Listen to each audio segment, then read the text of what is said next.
akhirnya nelpon ke teman teh. Gini, teman-teman, kalau misalnya kita membela agama Islam, kemudian mati, itu syahid kan? Oke, syahid nggak? Kalau meninggal untuk membela agama Islam? Syahid, oke, syahid ya. Bapak berpikirnya gitu ketika usia seperti itu. Oke lah, nanti dipilih lah, boleh pisau, boleh racun ya. Tapi akhirnya dimarahin sama temen. Itu bego ya. Tapi perasaan kan membela agama Islam gitu ya. Kita ke situ mempertahankan biar kita tidak tergoda kembali ke sana, biar kita tetap ada dalam keislaman kita. Tapi ternyata itu katanya tindakan bego. Masih ada pilihan yang lain. Misalnya keluar dari rumah dan seterusnya. Dan akhirnya tersadarkan, oh iya ya, ya udahlah, kita jalani saja. Dan akhirnya nyampe ke win-win solutionnya seperti ini. Orang tua mengizinkan, tapi dengan syarat tidak boleh memperlihatkan ke masyarakat. Jadi artinya sholat boleh, zakat dan seterusnya boleh, tapi di masyarakat harus tetap terlihat. Tapi yang pasti ke gereja nggak mungkin ya. Nah, akhirnya sudah disepakati seperti itu. Akhirnya Bapak ngambil, ya oke, daripada sama sekali tidak gitu ya. Itu juga sudah keputusan yang baik gitu ya. Artinya kita juga kan bisa, sholatnya bisa bebas, kecuali kalau sholat Jumat. Kalau sholat Jumat, Bapak tidak bisa di masjid desa. Karena pasti akan terlihat ya. Oh iya si Anda gini biasanya kakulon ke gereja, ini kawetan ke masjid ya. Pasti kelihatan ya. Dan akhirnya sampai ke beberapa tahun seperti itu siklusnya. Sekali lagi Idul Fitri, Idul Adha, Bapak menyengajakan untuk keluar desa. Nah akhirnya sampai di suatu titik ketika Idul Adha, mama, orang tua, ibu, enggak, kunaon gening teka masjid. Alhamdulillah, sudah ada pertanyaan itu. Akhirnya langsung pagi-pagi sudah siap, kemudian ngebel ke teman, nanti saya nyamper ya, kita berangkat ke masjid. Dan akhirnya alhamdulillah di hari Idul Adha itulah pertama kali Bapak bisa menunjukkan identitas. Bisa ke masjid desa. Dan alhamdulillah mudah-mudahan istiqomah sampai sekarang masih Islam, kemudian istri sudah 1, anak sudah 3, dan anak-anak, kadang pertanyaannya gini, anak-anak Bapak itu termasuk yang kritis ya. Kritis, jadi banyak pertanyaan dan dia pun tahu. Alhamdulillahnya gini, kan pertanyaan mendasar mungkin ya, mungkin sudah disunat belum gitu ya? Ada pertanyaan gitu nggak? Nggak ada, nggak ada pertanyaan. Oke, alhamdulillahnya mungkin pertanda atau apa gitu ya? Bapak sudah disunat dari usia dari kelas berapa ya? Kelas 4 SD kalau nggak salah sudah disunat. Kayaknya udah pertanda nih. Jadi nanti tidak usah repot-repot, sudah dewasa, sudah tua disunat ya. Alhamdulillahnya sudah di masa anak-anak ya. Walaupun tidak seperti kalian ya. Kalau kalian disunat kan rame-rame gitu ya. Kalau Bapak mah sendirian, sama dokternya sih. Disunat di rumah sakit, jadi udah silent gitu. Kalau kalian mah kan rame-rame terus dapat uang banyak gitu. Anak Bapak disunat, dapat uang banyak gitu ya. Karena duit banyak, jadi pengen lagi. Pengen duitnya, bukan pengen disunatnya. Jadi itu sedikit perjalanan Haru Biru tentang perjuangan. Dan sekali lagi Bapak yakinkan, nikmat banget kok jadi orang Islam. Cuman jangan hanya jadi orang Islam tok. Tapi jadilah muslim yang kafah. Jadi muslim yang sebenarnya iya sih Islam, di kartu OSIS juga Islam, cuman sholatnya iya. Tadi kan sudah kalian sebutkan, sholatnya ada 5 yang wajibnya ya. Mulai sholat subuh, kemudian duhur, kemudian asar, kemudian maghrib, kemudian masih ada yang bolong-bolong sholatnya? Oke, mulai hari ini pastikan tuh Pak Anda saja hijrah.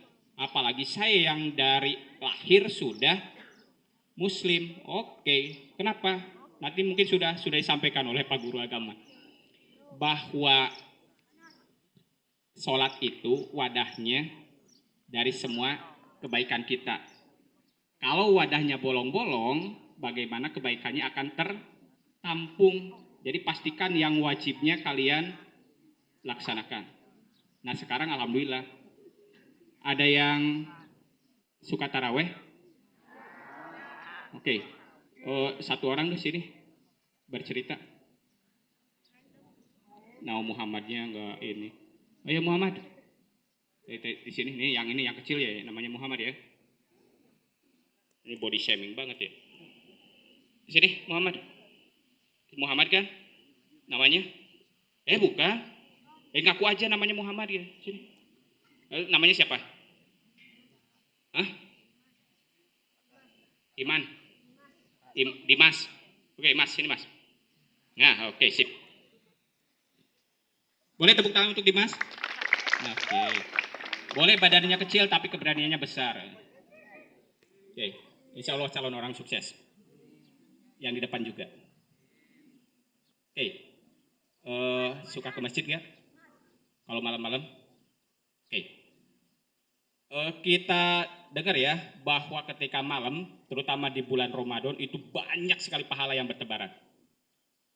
Kita lihat berapa banyak insya Allah pahala yang didapat oleh Dimas.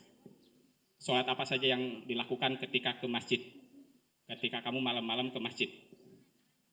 Isya, maghrib, taraweh. Oh, isya dulu kemudian maghrib. Apa? Oke. So. Maghrib, isya, taraweh. Buka puasanya kapan? Udah maghrib. Jadi maghrib. Udah maghrib lah. Masa sebelum maghrib buka? Batal. Sekarang ceritanya sudah maghrib di rumah, kemudian sudah berbuka. Nah sekarang ke masjid, sholat apa? Taraweh. Isyanya? Isyanya enggak? Isya, taraweh. Isya, taraweh. Cuma segitu? Ada banyak. Ada yang lain mau menambahkan? Peci merah, sini. Pemwakil kamu, sini. Oke. Dimas, sholat Isya dan taraweh. Tarawehnya berapa rakaat? 12. 12 taraweh. Berarti berapa kali sholat? Hah? 24, tadi 12. 24 apa 12? 12. 12 sholat apa 12 rakaat? 24 rakaat. Witirnya enggak? Enggak ya? Oke. Siapa namanya? Nah, kan Muhammad dari tadi panggilannya Fahri. Oke. Ketika ke masjid, sholat apa saja? Maghrib, isya, taraweh. Yakin maghribnya di masjid? Yakin. Berbukanya Di rumah. Rumah dengan masjid dekat gak? Dekat. Oke. Sholat maghrib di masjid, kemudian pulang ke rumah. Yakin? Ini luar biasa. Tip anak soleha. Anak soleh. Sholat maghrib. Tuh, di foto. Salat maghrib, Oke, terus isya, Isya, taraweh. Udah? Udah. Yakin? Tadarus. Boleh tepuk tangan untuk Fahri dan Dimas. Oke. Silakan boleh hadiahnya diambil di Pak Kepala Sekolah. Ke guru agama. Oke. Ada yang mau paket lengkap? Ada yang mau menyebutkan paket lengkap? Itu paketnya setengah-setengah, masalahnya bisa lengkap kok sebetulnya. Dan sayangnya kalian tidak ngambil itu kalau misalnya langsung ke Isya kemudian taraweh, kan banyak sebetulnya. Ada yang ngambilnya paket lengkap?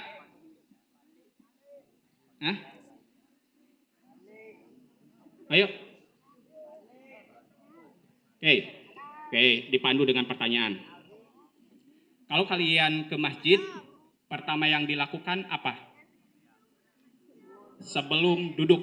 Sudah wudhu ya, ceritanya sudah wudhu. Ya wudhu dulu. Apa? Sholat. Sholat apa? Sunnah apa?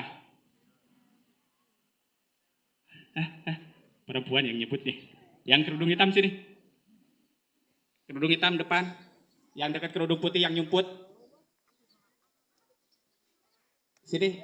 Yang di sebelah kanan kerudung putih. Nah, sini. Sini. Oke, mudah-mudahan bisa menyebutkan paket lengkap ya. Jadi nanti kalian, nanti malam ke masjid, ambilnya paket lengkap. Jangan setengah-setengah gitu.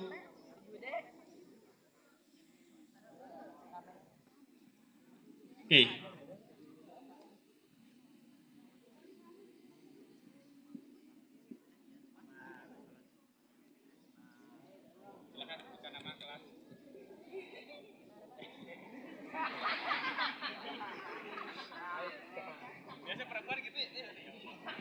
Perkenalkan, nama saya Kamelia Yuliani Ningsih dari kelas 7D. Nah, oke. Satu, datang ke masjid, sholat. Sholat. Sholat apa? Sholat. Ba'diyah.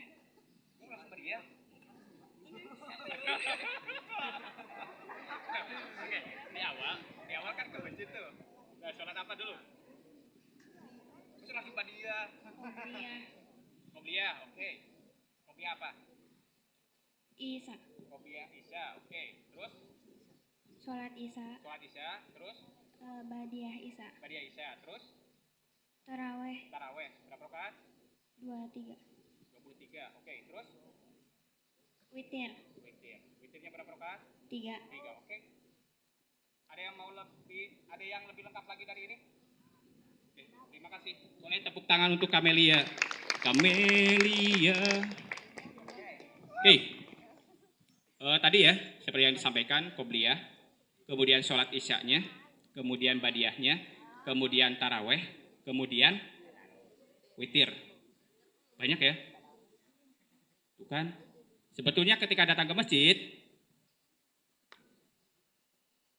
akan lebih baik kalau kalian sholatnya sholat apa dulu? At-tahiyatul masjid itu dulu. Jadi ambil paket komplitnya. Itu Allah sudah luar biasa loh. Paketnya komplit. Tapi kok kalian ya Allah diambilnya udah deh. Nanti agak-agak diinikan. Kalau udah adzan baru berangkat dari rumah gitu. Akhirnya yang keburunya cuman qobliyahnya saja misalnya. Oke, siap untuk mendapatkan paket lengkap? Siap ya. Mulai nanti malam pastikan kalian ngambilnya paket lengkap. Syukur kalau sholat tahajudnya lebih banyak, kemudian sholat duhanya juga didirikan gitu ya. Insya Allah kan ketika bulan Ramadan berlipat gitu ya. Oke, dari waktu juga sudah alokasi waktunya, kasihan kalian sudah ini, termasuk Bapak juga. Boleh kalau sesi pertanyaan mungkin ya 1 atau 2 ya Pak Kepala, izin. Boleh silakan kalau ada pertanyaan, Pak. Emang tertariknya karena buku saja, tidak karena cewek? Enggak ada ya, enggak ada pertanyaan gitu? Enggak. Bapak yakinkan Bapak masuk Islam bukan karena masalah cewek, tapi karena keyakinan. Karena sudah tahu kebenaran. Kalau sudah tahu kebenaran, maka ambillah. Jadi Bapak dulu di gereja gini berdoanya. Ya Tuhan, jika memang ini agama terbaik untuk saya, ya udah, tetapkan saya di sini. Tapi kalau misalnya Islam yang terbaik, maka kasih jalan. Duduk biasa paling depan di gereja, kan daihat gitu ya. Pernah bersumpahnya gini, pokoknya kalaupun di dunia ini orang-orang Katolik sudah hilang dan saya tinggal satu-satunya orang Katolik, maka saya akan tetap jadi orang Katolik. Tapi akhirnya kun payakun, Allah Maha Perencana, dan beliau punya rencana yang lain untuk Bapak. Ya, ada pertanyaan? Kalau tidak ada, Bapak tutup nih. Tidak ada? Yang perempuan? Oke. Satu hal lagi, Bapak titipkan ke kalian. Pertama, jadilah muslim yang kafah. Semua yang ada, laksanakan. Jangan milih-milih.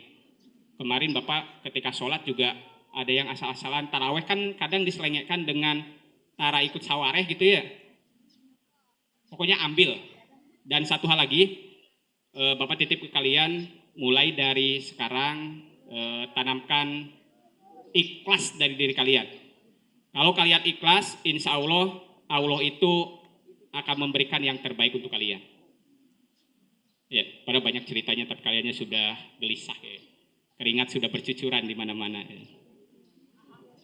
Baik, nanti mungkin di lain waktu kisah-kisah Bapak akan saya sampaikan. Kalau enggak ya silakan baca di buku Bapak. Bapak selain sebagai pendidik juga sebagai penulis. Ada 13 buku yang sudah Bapak tulis. Dan insya Allah kalian bisa kok. Ya, asal mulai dari sekarang rubah kebiasaan kalian. Oke, mungkin Bapak cukupkan. Terima kasih untuk undangannya dari SMP 3 Ciawi Gebang. Walaupun tadi Bapak sempat nyasar gitu ya, karena baru pertama kali ke sini. Walaupun kemarin sempat ketemu dengan Pak Kepala di dinas, walaupun sesaat gitu ya. Nyasar dulu ke sana, kata teman lewat Gresik aja, dan akhirnya tek muter ke sini. Padahal mungkin ada alternatif yang lain yang lebih dekat. Jadi dari segi waktu juga mohon maaf ada keterlambatan ya. Baik, kalau tidak ada pertanyaan, sebagai manusia biasa ketika berkata pasti ada kemungkinan kesalahan gitu ya. Karena kebaikan 100% itu pasti dari Allah. Bapak cukupkan ya. Wassalamualaikum warahmatullahi wabarakatuh. Masya Allah, berikan tepuk tangan yang meriah untuk narasumber kita, Pak Anda Juanda.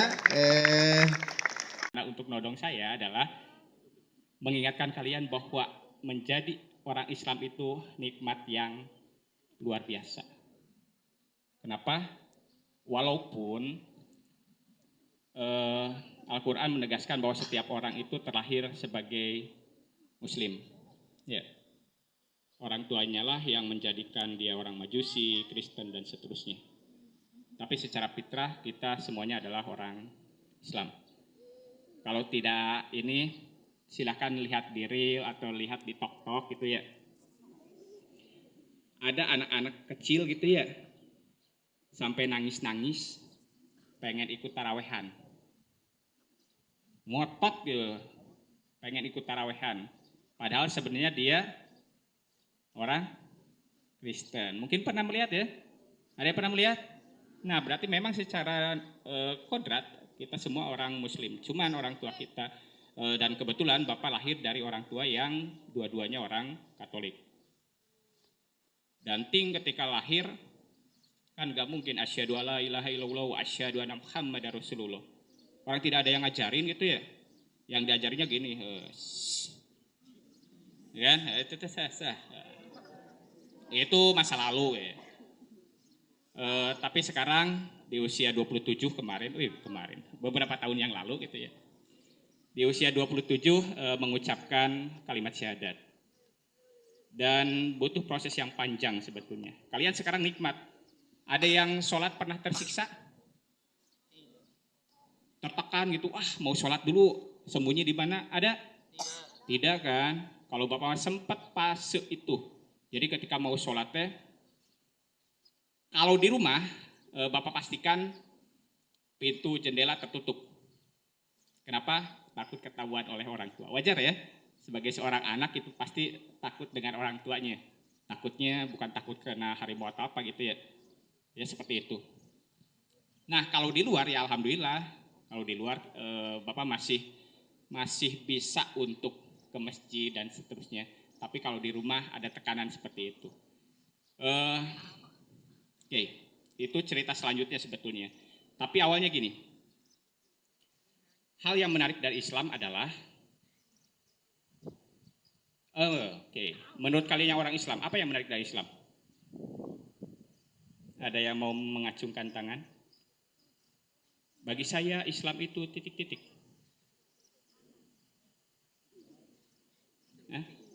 Random ya. Ada yang namanya Juju di belakang? Oh enggak ada?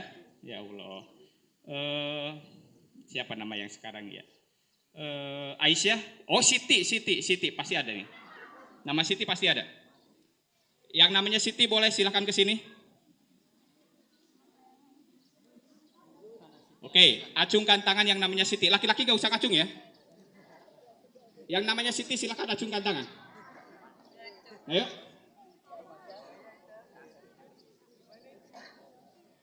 Ayo. Enggak ada yang ngaku, pasti ada, yakin. Yang namanya Siti pasti ada. Pak Nana boleh ditunjuk yang namanya Siti yang mana?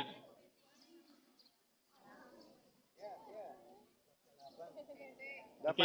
8C Siti Aisyah. Silakan Siti. Sini. Ini gak lihat kedubada sih. Pakai kerudung mana? Kerudung hitam. Oke. Yang kerudung hitam kayaknya namanya Siti. Belakang. Yang nyender ke tiang. Sini. Siti. Ya sini sip. Oke mantap. Sip. Boleh tepuk tangan.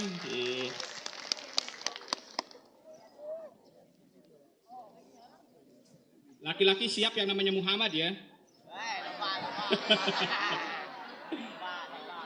Pasti ada.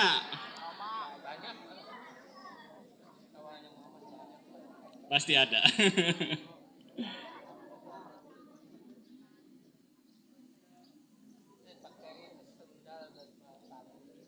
Boleh, silahkan ke sini.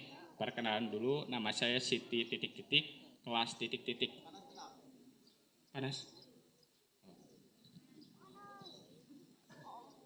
Perkenalkan, nama saya Siti Yohanida dari kelas 9E.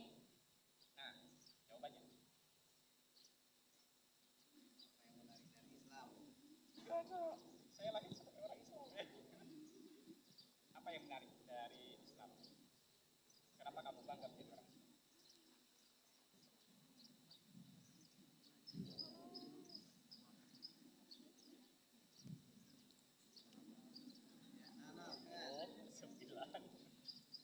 Akhlaknya pada bagus-bagus, Akhlak siapa? agama Islam, Islam, terus senantiasa menjaga sholat 5 waktu, hatinya menjadi tenang,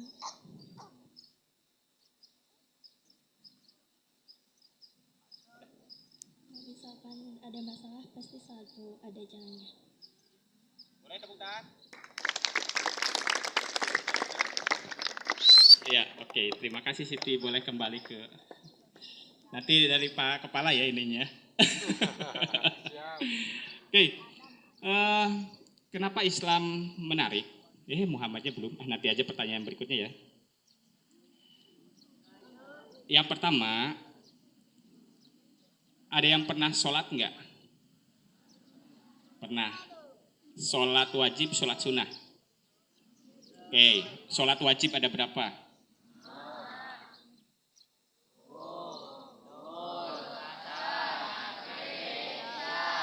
Oke, udah ada keteraturan ya. Ada yang pernah sholatnya tertinggal.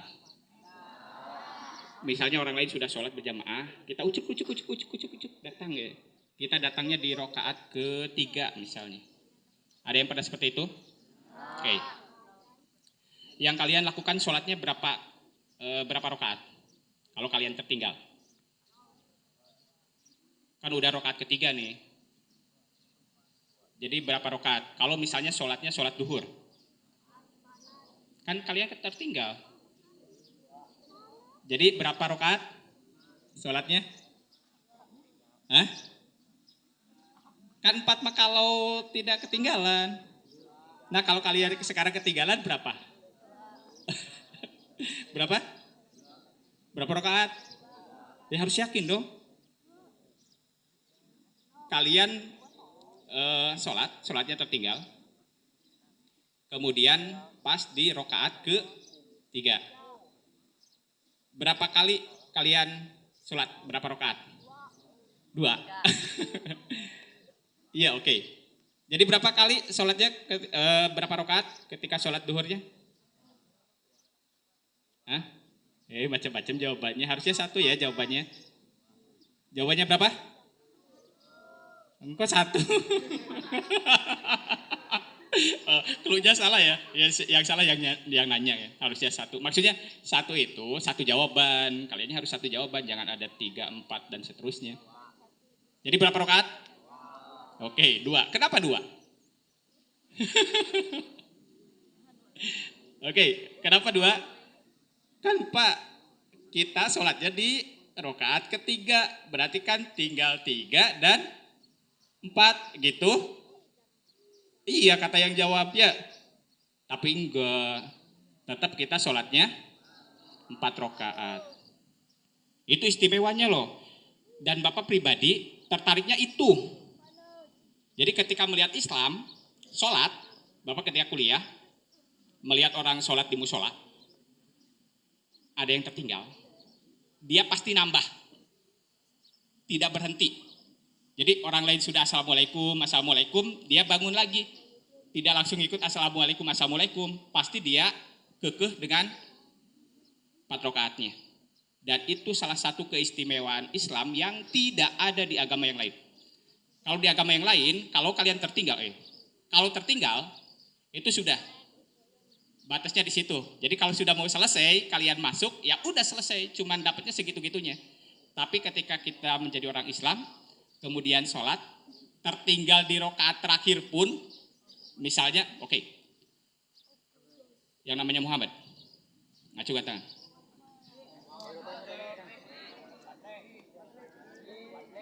Hah?